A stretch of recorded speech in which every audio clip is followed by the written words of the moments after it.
همونطور که سگ آبی زرد نقشه کشیده بود و سگ آبی سیارم با خودش موافق کرده بود، آب رودخونه رو چنان گلالود کردن که خرس مجبور شد بره جای دیگه، ولی اونجا رو هم گلالود کرده بود.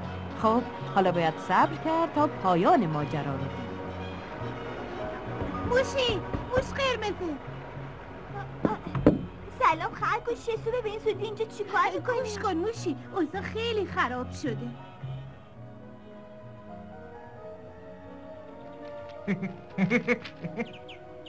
تفلکی خرسه 4 روزه که حتی یه لقمه غذا نخورده. کی تا اونجایی که من میدونم خیلی گرسنشه. در این صورت باید یه فکری به حالش کرد. خب حالا دیگه ماجرا داره جالب میشه. ها؟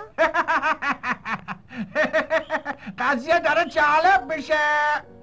بیا بریم.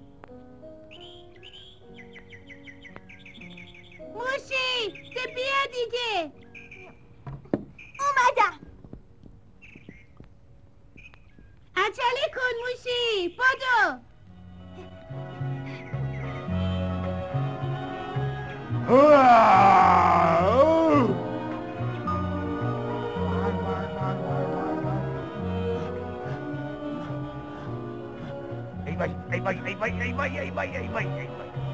کجا میری؟ صبر کن. غذای منو کش میری بعد فرار میکنی میری اون بالا. اینقدر داد و بیداد را ننداز. یادت میاد تو اون کنده درخت خوابیده بودم اومدی و چرت منو پاره. الان میام بالا میخورمت.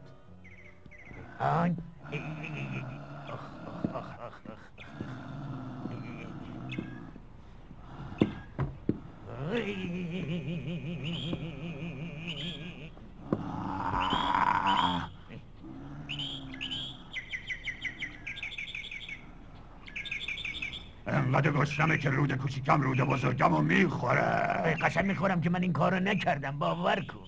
چرا ماهیای رودخونه رو فراری دادی نذاشتی من بخورم؟ آخه چرا باور نمیکنی؟ خدایا حالا من چی کار بکنم؟ نه فکر نمی کنم از اون درخت بتونه بیاد بالا. نه یعنی من نمیتونم از اون فاصله یعنی این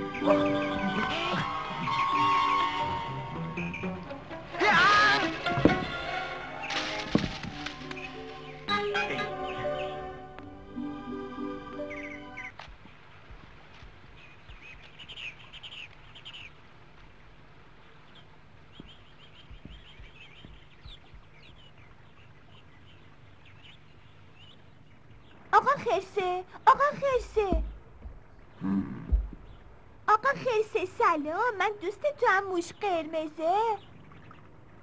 تو دیگه چی میگی؟ تو هم میخوای سر به سرم بذاری؟ وای دیگه دارم حسابی عصبانی میشم. خیال دارم ببینم تو هم اومدی اذیتم کنی نیم وجبی؟ نه من هیچ وقت این کاری نمی کنم. باید خیلی باشم که بخوام تو رو اذیت کنم. هیچ خبر داری؟ بی انصافا آب و گلالود کردن که من نتونم ماهی بگیرم.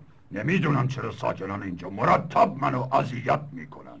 ولی من فکر نمی کنم اونا قصد بدی داشته باشن.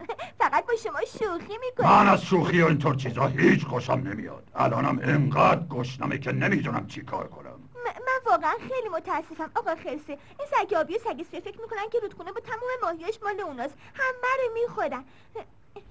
اگه بخون هر روز اون همه ماهی بخورن شما بخورین، خب دیگه نسل ماهی برداشته میشه دیگه. نه تو خیال میکنی من انقدر میخورم که نسل ماهی از رودخونه برداشته بشه؟ آره شما راست میگی، ولی خوبم نیست اونه که با شما شوخی کردن شما ناراحتشون بکنی. چی داری میگی؟ شوخی اونا باعث شد من گشنه بمونم. امیدوارم بعد از این دیگه اینطور نشه. وای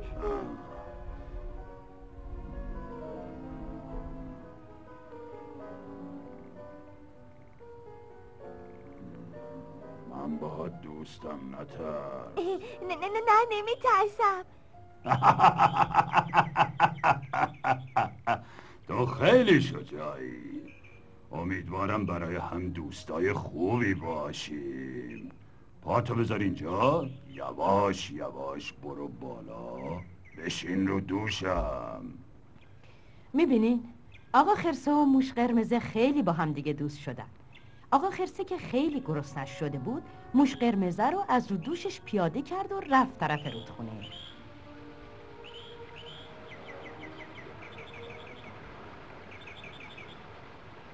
سعی می‌کرد از طرفی بره و به رودخونه برسه که اونجا دیگه کسی آب و گلالود نکرده باشه.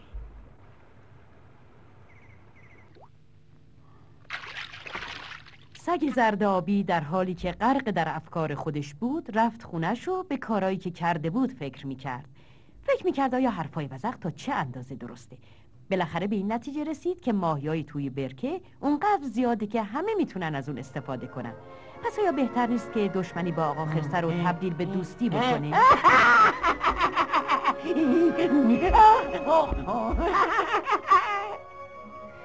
آره درسته، همونطور که وزغ پیر گفت من باید با آقا خرسه دوست بشم. دشمنی چه فایده ای داره؟ چه نتیجه ای داره؟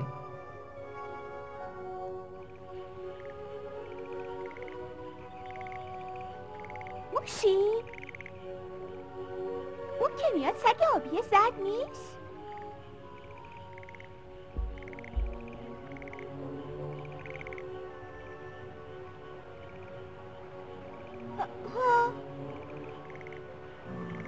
اینم آقا خرسه است.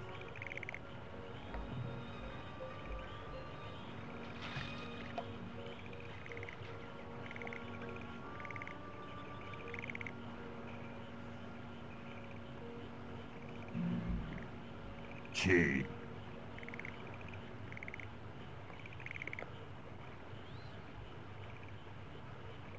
این که با پای خودش نمیتونه بیاد اینجا. حتما یه نفر این کاری کرده. متشکرم ازش که یه همچی صبحونه لذیذی رو برام تهیه دیده. من تهیه کردم. تو؟ آره من اونو واسط صید کردم. امیدوارم خوشت بیاد. خیلی ممنون. امیدوارم از این به بعد من و تو دوستای خوبی برای هم بشیم. من یقین دارم که دوستای خوبی برای هم میشی.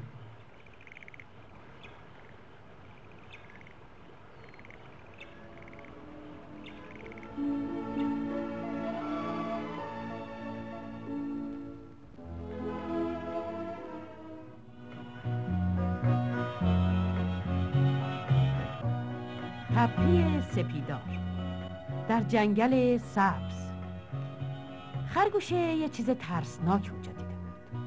موش قرمزه را به نقطه‌ای که اون چیزو دیده بود برد، ولی چیزی اونجا نبود.